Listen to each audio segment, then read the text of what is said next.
All right, so we're moving on to the second module of the digital marketing program, which is digital marketing. We're going to talk about the um introduction to digital marketing, what digital marketing is, and all of that.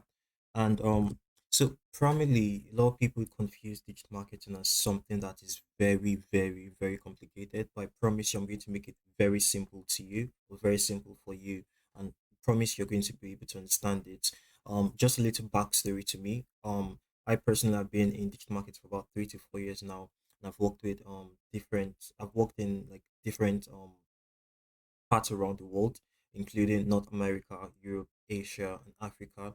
And I've actually seen different perspectives, the meaning of digital marketing, and I'd actually like to share that with you today. So let us hop right in to the screen, and I'll actually show you what I have for you as regards digital marketing, a little explanation of what digital marketing is. So let's dive in.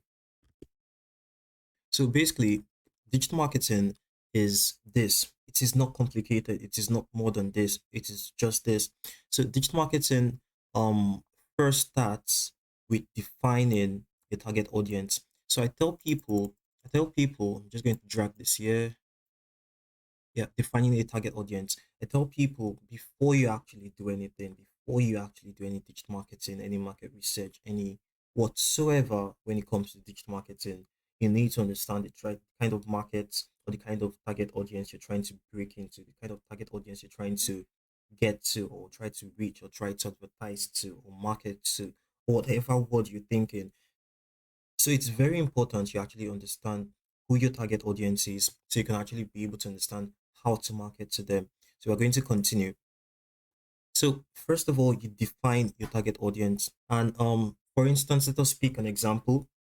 I'm going to pick I'll take dog owners. So or let's pick dog owners. Dog owners. So that is going to be our target audience for this example. So we're targeting dog owners, or imagine we got a client who like runs a pet shop, for instance, or who runs a pet company, whatsoever kind of pet company, and they are targeting dog owners for like a new promo or a new promotion or a new campaign, or maybe they're trying to avoid brutality to dogs, so that kind of stuff. They're just trying to like target primarily people who own dogs. And yeah, so I'm going to actually explain to you the process through which most of them follow, or through which digital marketing is done once you actually know your target audience. Let's dive right back in. All right, so as I mentioned here, and just bring this out. So attracting your target audience with free content or ads. So once you know your target audience, it is very important to actually be able to actually reach out to them, because of course you want to reach out to them to get to you. So how do you attract this target audience? There are two ways you can actually do this: through free content or through ads. Free content is the most it I would say it's the organic and um time consuming method to this. And ads is like one of the fastest approaches to marketing. So free content, remember, is organic marketing, then ads is paid marketing. It's that simple. So you attract your target audience with either free content or ads, and you attract them to through different social media platforms as shown here. It is very, very, very easy. I'm going to make mention of everything. You'd understand it. Promise you. Just stick with me. So after that process is being done, or when that process is being done, what is very important to actually do is also build an email list.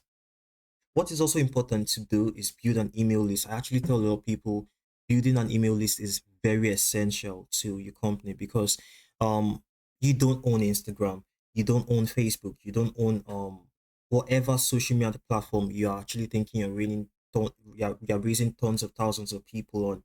I promise you, if for whatever reason, if for whatever reason that platform decides to go someday, you lose all of those followers, you lose every single one of those contacts, or every single one of those lead. And it's very essential you actually build your own email list that actually gives you authority over your customers or over your consumers, or whatever you decide to call them, over your target audience. Let me use that. That gives you authority over your target audience and actually allows you to get easy access to them. Plus, emails is one of the best ways to market to people because they get it directly to their inbox without any interruptions. Let's dive right back in. So I said, building an email list. So during that process, you actually learn to make sales because as you're trying to like retarget or target your current target audience with valuable content or whatever type of resource or content resource you're trying to push out to them. Throughout that process, you actually eventually make sales. And actually, when you actually make sales, what is very important, this is where most companies or most businesses stop, or most digital marketers stop. And I would advise that you don't do that because it is very, very, very bad. Because you don't actually know what works. What you just know is that you actually just run a campaign and it worked, but you don't know what part of it worked. You don't know if it's maybe for instance the age range of 24 to 25 or 24 to 30 year olds that actually got or bought something, or you don't know if it's teenagers that actually bought something, or you don't know if it's people in Nigeria that bought something, or people in the United States, or people in Belgium that bought something. You don't actually know. So why do we need to know all of this? I'm going to get right into it very soon. So what do you need, what how do you actually measure and optimize all of this? How do you actually know what where this comes from or where that come from? One of the best platforms to use is Google Analytics. And Google Analytics has been used like for decades now. It's one of the actual best software to track this kind of information. Trust me, there are tons of thousands of other tracking apps or tracking applications and all of that.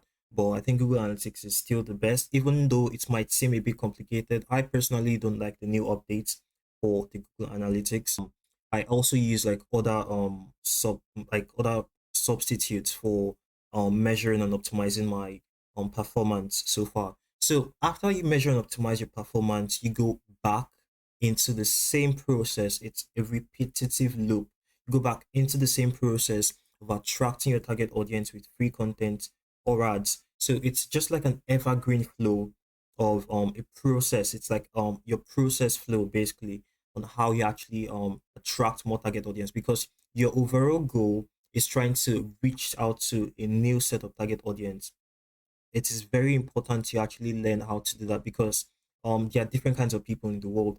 For instance, there are kinds of people who prefer to actually maybe date a black woman, for instance, compared to some that would actually prefer to date a white woman, compared to some that would actually prefer to date an Asian woman. Everyone has preferences, and those preferences um make us categorized in different target groups. We can't all be the same. If we're all the same, then marketing won't be a thing. Yeah, marketing won't be a thing. So remember, if we're all the same, marketing will be a thing. So let's dive right back in. So as I said, after that, so I'm just going to recap. First of all, you define your target audience. After you define your target audience, you move on to attracting your target audience with free content or ads. Free content is the organic and time consuming way. It's a bit slow, but it gets the work done. Then ads is the faster way to do things if you know what you're doing, of course. So after that, or during the process of attracting a target audience with free content, also try to build an email list on the side so you can actually have premium access or unlimited access to your um target audience you're trying to build. So after that, you during that process, you'd obviously make some sales because you're actually actively following up with these people. And during that process as well, you actually get to measure and optimize your result to see what is working and what is not working. All of that process, we go back into the same beginning, into the very beginning of things. That is actually attracting a target audience with free content or ads, or finding a new target audience. It is very, very straightforward. Trust me, this is the essence of digital marketing. This is everything you need to know about digital marketing. Don't let anyone try to make things difficult for you. I tried to explain it to you in very simple and basic steps so you'd actually not have problems understanding how digital marketing works. So we're just going to go right into a very simple definition of what digital marketing is. I found this on the web and I actually think it's very, very, very useful and very important and just straightforward. So as you see, digital marketing is the use of digital channels to market products and services in order to reach consumers. It is that easy. Remember, some keywords you need to remember here is the use of digital channels. That is number one keyword. To market products and services. That's the second keyword. And the third keyword would be to reach consumers. That is your overall goal, to always reach consumers. When they say to reach consumers, they might the your meaning or your interpretation of reaching consumers might be getting a sale, or maybe getting them as a lead, or getting them to sign up for something, or whatever reaching a consumer means to you. It can be whatever. Different people have different goals, different objectives. So I hope you understand what digital marketing is all about. It is not too complicated, I promise you, and you'd actually learn more if you do your due research and diligence about digital marketing. So I'm just going to go right into the best digital marketing tools. This is a resource I found by that was created by Dara Walsh. Dara Walsh is a very, very renowned digital marketer, and he actually has a lot of free resources like this that would actually be beneficial to you. So I just grabbed one of them, or I stole one of them. And let's get back to this. So these are a bunch of tools actually be beneficial to you when it comes to digital marketing. Now note, don't get yourself too overwhelmed with all of this, because it might be a lot to some people. But don't get yourself too overwhelmed with this. This is just a few of the tools. You don't necessarily need to use every single tool yet. All right, you don't necessarily need to use every single tool yet. I personally, when I work with different companies at the same time, that's simultaneously, what I do is I actually categorize the tools I'm using for this company, and I separate it from the tools I'm using for the other company. So it is not every single time that I actually get to use the same tools for the same, or for different companies. For instance, let me show you what I'm talking about. Let's dive right back in. For instance, this is a brand or company I worked with. And you can see the tools I use here. You can see Facebook Ads Manager. You can see the Webinar Jam. You can see Vimeo. You can see Mailchimp. You can see Google Sheets. You can see Canva, and a couple of other tools. So it is not necessarily, that's about 5 to 6 tools. It's not necessarily I use every single tool right here. Most times I try to switch up a bit, or try to find my very best tools. And as long as you're trying to improve yourself with your digital marketing skills, you find some tools that work better for you than some other person. For instance, for me, when it comes to design, I primarily use Canva. For some other persons now, they might actually prefer using Adobe Photoshop, or Adobe, or ever. Listen, I personally hate Adobe because it's complicated, and actually don't know why people love it.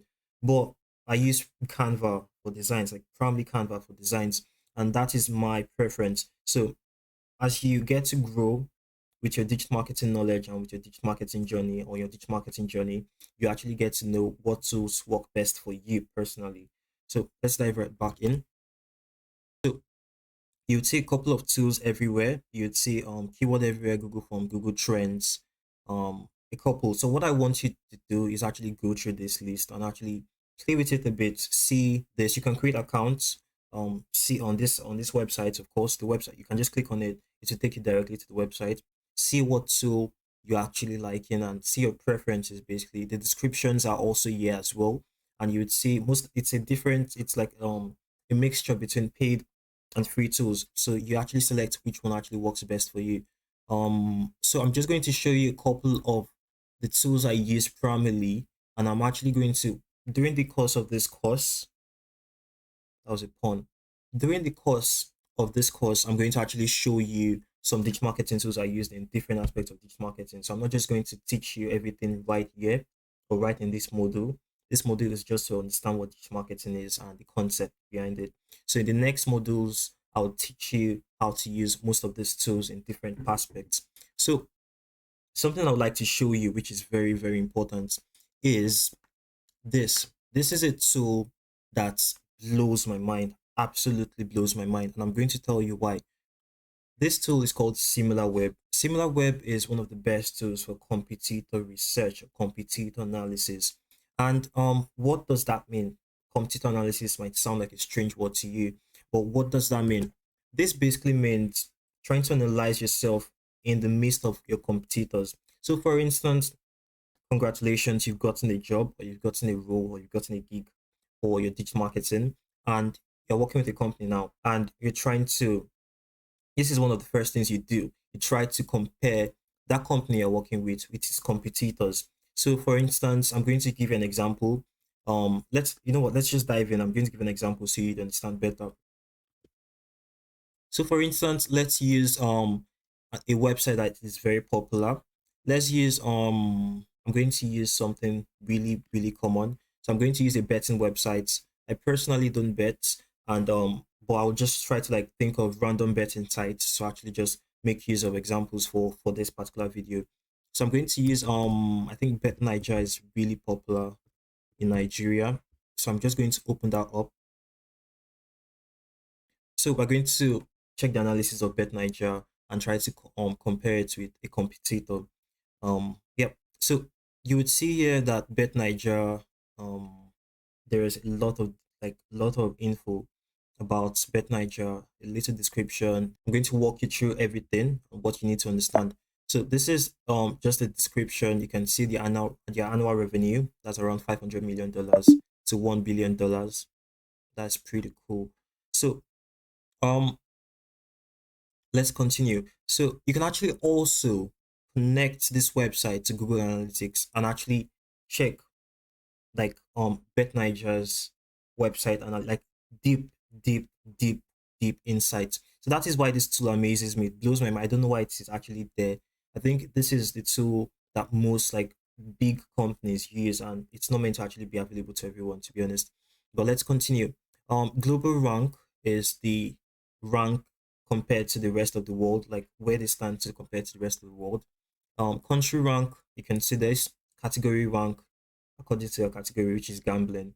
The total visits, you would see the total visits in the last month. So this is just data from the last month. So over the last month, they got 61.7 million people visit just their website alone. And bounce rates, that's 29.94. Bounce rate is something very important to know. If you've got a notebook, I hope you're actually jotting things down. If you've got a notebook, make sure you're actually noting things down because they are very important metrics you need to pay attention to. Bounce rate is as you can see here, the average percentage of visitors who visit who view only one page before leaving the website. They just view just one page. Now, if you have a sales page just have one page, or a one pager website that's just one page, this is okay. But if you have a complete website where you have different activities split across different pages of the website, then this is not okay. You want to try to avoid a high bounce rate. A high bounce rate means people are just visiting one page and just like dipping, and you don't want that. So you want to always avoid that. So pages per visit. So for instance, when I come to visit this website, how many pages do I visit on a norms? On a norm. Yep, on a norm. That's around 8 pages. This is the average. This is not my stat. This is the average of a user or a visitor of the website betniger.com. And I think yeah, the average visit duration, how much time they spend, 11 minutes. It is really crazy how you can actually get all of this info. Really crazy how you can actually get all of this info. So let's scroll down. Then you can see their ranking in sports betting. Then you see like similar websites. So I'm going to steal one of these websites and use it to compare. But similar websites that they are actually being compared to in terms of ranking. Then if we go down, you also see the traffic and engagement analysis. This is talking more about how they did compared to their competitors. Now you can see at BetNiger.com's traffic has decreased by 13.98% compared to last month, and that's on the desktop. So you can actually see, as you see here, they said click below to review how BetNiger meet visitor expectations and capture their interest. So this actually spews a lot of secrets, a lot of info that you actually need in trying to use for the company you're working for and trying to like help them surpass their competitors or help them beat their competitors at their game. So you see the total visits in the last 3 months, all of this, all of this. I think we've gone through pretty much all of that. Also, you see geography and country targeting. That is the countries that are getting the most traffic to the website betniger.com lately. And you see, of course, Nigerians. Oh, fuck. Nigerians. But let's just continue.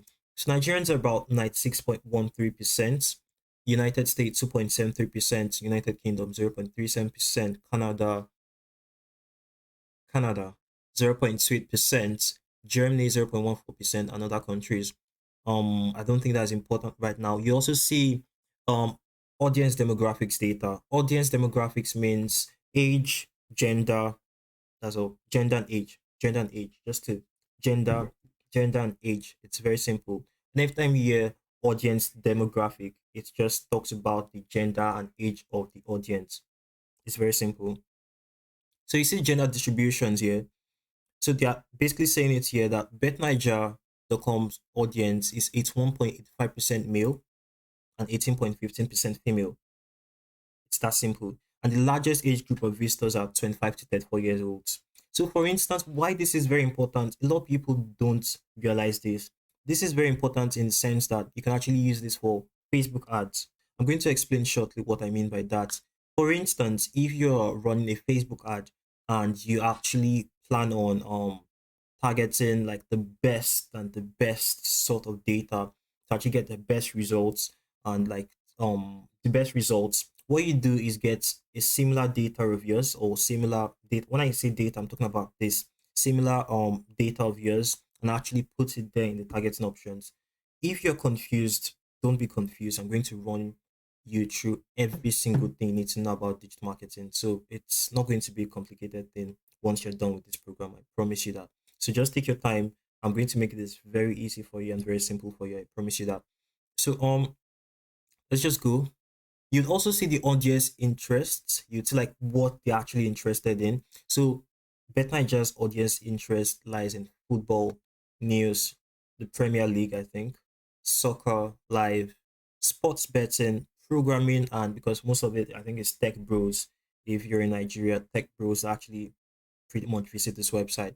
Adults, of course, soccer, computer electronics, as I mentioned, and technology and other stuff. Continuing, you'd also see the similar sites. You'd see it's like this. This is just really, really fascinating because this brings a lot of data. But one surprising thing or one good part about this and how you can actually use this to your benefit is, for instance, as I mentioned, you've gotten a gig or you've gotten a job or you've gotten a role and you want to compare your competitor, sorry, your company, the company you're working for, to their competitor. Let's say the company you're working for is BetNiger and you want to compare it to its competitor. What you do is come to this side, you put the website of the company you're working with here, and you put the website of the company you're trying to compare it with here. It's very simple, and you choose it from here, whichever one you're actually going for, choose it from here. If you don't see it here, you can actually manually add it through the search button right there. So don't fret, okay? So let's just choose a random word for instance. So I'm going to just choose for this video, I'm going to choose Sportybet. You can actually choose the same thing. That is why it's showing this. You can't choose the same data. And I think it's almost the same thing. So I'm going to choose Sportybet for this.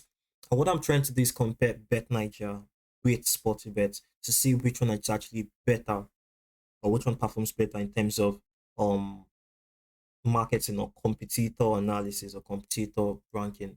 So you can see here BetNiger is still topping up the game with 670 in global rank, but that is not important to us because that's the global rank. Let's go deep and deep. Now you can see the category ranking. Sportybet is actually topping as number one in the last month, and you can actually see more data. It is very important to actually know how to read data. Most companies will pay you thousands and thousands of dollars if you know how to read data properly. And when I say data, this is data. Like every single thing I'm mentioning, every single thing you're seeing on this screen is data. So don't get it complicated. This is data. It is very easy to read. You just try to make it simple to the person you're explaining it to. In traffic and engagement, you can see it's a comparison to themselves. So if you want to know which is which, you can see BetNiger is currently, I think, the black or dark bluish color, and Sportybet is carrying the orange color. So you can compare it to themselves. Then you can also compare it according to countries, audience demographics, which one is performing better, all of that, like every single thing we mentioned. And also you can see the marketing channels as well right here. You see which one is performing better. For instance, this is a very, very important part to actually look at as a digital marketer for a company you're just newly working with. You want to see where their competitors are doing better than you, and you want to up your game in that aspect. For instance, in direct marketing, remember, if you don't understand what these terms mean, just take your mouse. You can see your mouse or your cursor. Just put it on the icon or something. It will actually explain briefly what that means. So that's the percent of direct traffic to the analyzed website on desktop. That's people that are actually going to the website on their laptop, on their desktop, or their computer. Very simple. So you can see BetNiger is performing better than SportyBet in this section. So referrals, BetNiger is also top in the game.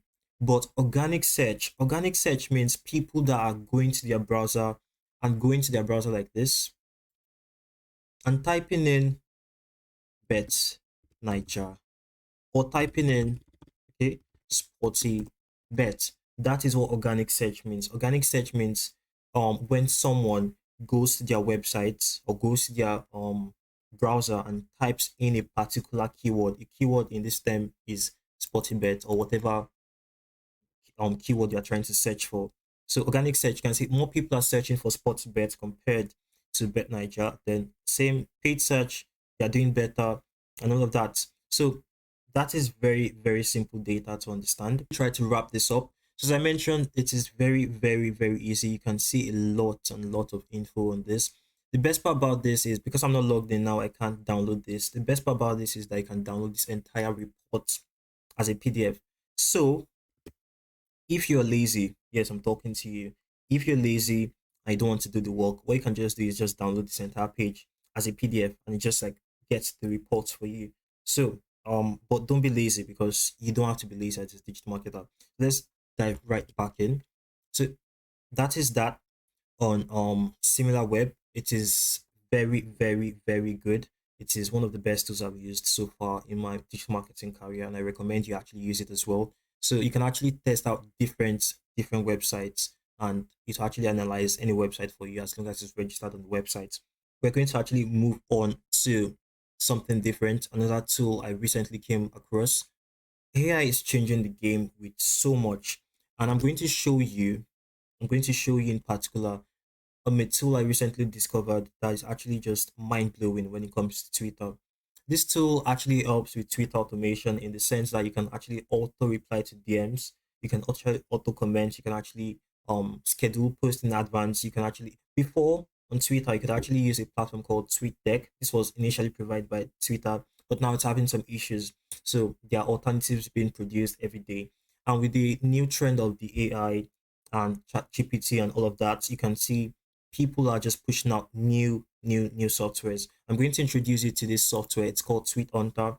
This software is like it's mind blowing, literally mind blowing. I'm going to introduce you to it. You can actually write tons of tweets in just 1 hour, like 100 of high quality tweets in just 1 hour. And I'm not just talking about like very small tweets, I'm talking about like large threads in just 1 hour. So I'm going to show you that briefly, and we're just going to like show you everything. So as I mentioned, you can actually create a ton of content on Twitter with this platform, and it's very easy to.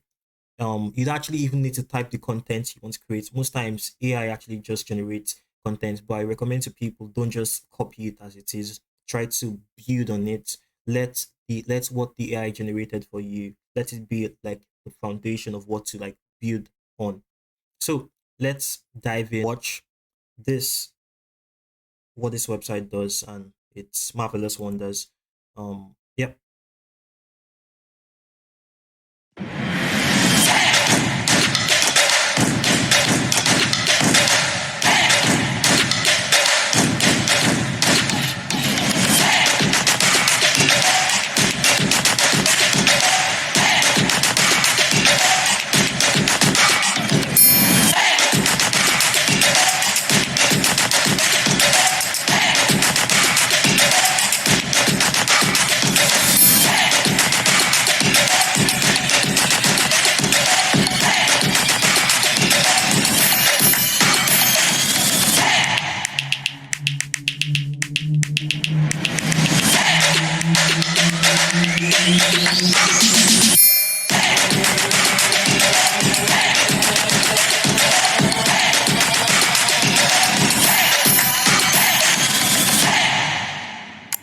Alright, guys, that is Tweet Hunter once again. It is like one of the best tools I've seen out there when it comes to this kind of things.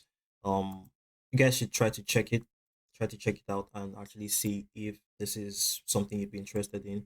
Trust me, I promise you, this is something you'd be interested in. It actually helps with a lot, especially when it comes to getting content ideas, writing faster and better, boosting and automating processes when it comes to Twitter.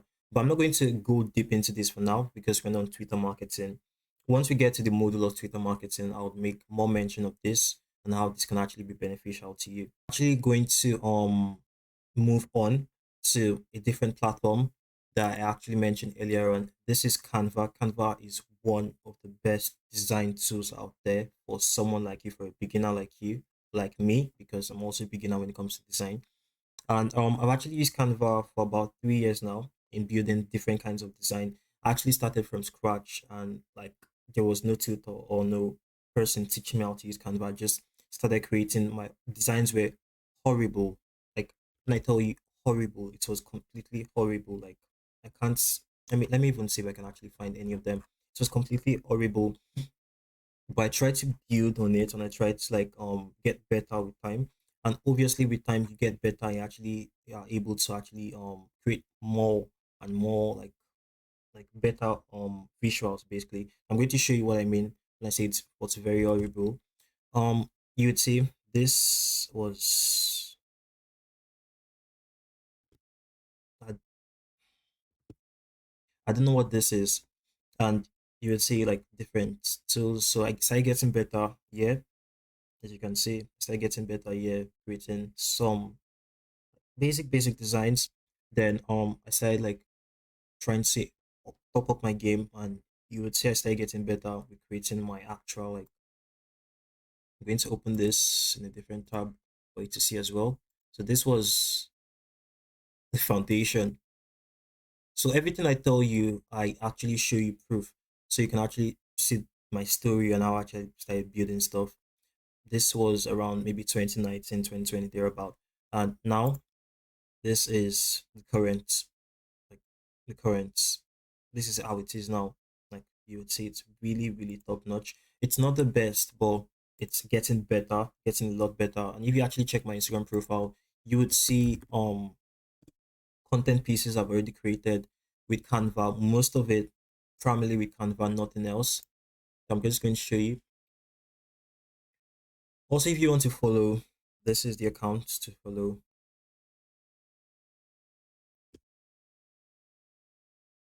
All right. So you can see like different content pieces on Instagram, all created with Canva, both video and image. You can actually design a lot with Canva, from logos to Instagram posts, YouTube posts, Twitter posts, websites. Yeah, very interesting. I'm going to tell you more about it later. Docs, whiteboards, a lot. Like you can create different, like anything you want to. You can create documents, you can create flyers, you can create banners, you can create wedding invites, you can create anything, like literally anything you want to create using Canva. And that is a tool I've been using for a very long time. I've used both the Canva Pro account. This is the free account. I've used both the Canva Pro account, the Canva free accounts. Both of them are awesome. You can start for free and you get almost the same benefit, because I'm going to teach you some hacks to bypass some of the things here. So this is basically where I'm going to wrap it up with this video. I've actually explained what digital marketing is once again. I did a recap of what digital marketing is, the best digital marketing tools you can use. I'm going to provide most of these resources in the resources section. So whenever I mention anything throughout the course of this program, and you're actually looking for it, maybe I mentioned like a spreadsheet or a document or whatever, I'm actually going to provide it in the resources section, so you can actually get access to it as well. So as I said, I made a recap on what digital marketing is, the best digital marketing tools. I explained some digital marketing tools. With time, or with as we go through the rest of the module, I'm going to explain more and more. And I actually showed you some of my best tools personally. For now, I'm going to show you more, and this is going to be a lot more exciting. So I want you to rest for a little while, because I know you're a bit exhausted with all of this information. Try to digest. If you have questions, reach out to me. If you don't, try to digest and write down some of the important informations you've learned from this, and with time, I promise you, this would get a lot more easy for you to comprehend and understand. So I think this is where I'm going to wrap it up for now. Um, make sure you don't just jump into the next model. Have a little break, and yeah, see you in the next model, market research. Ciao.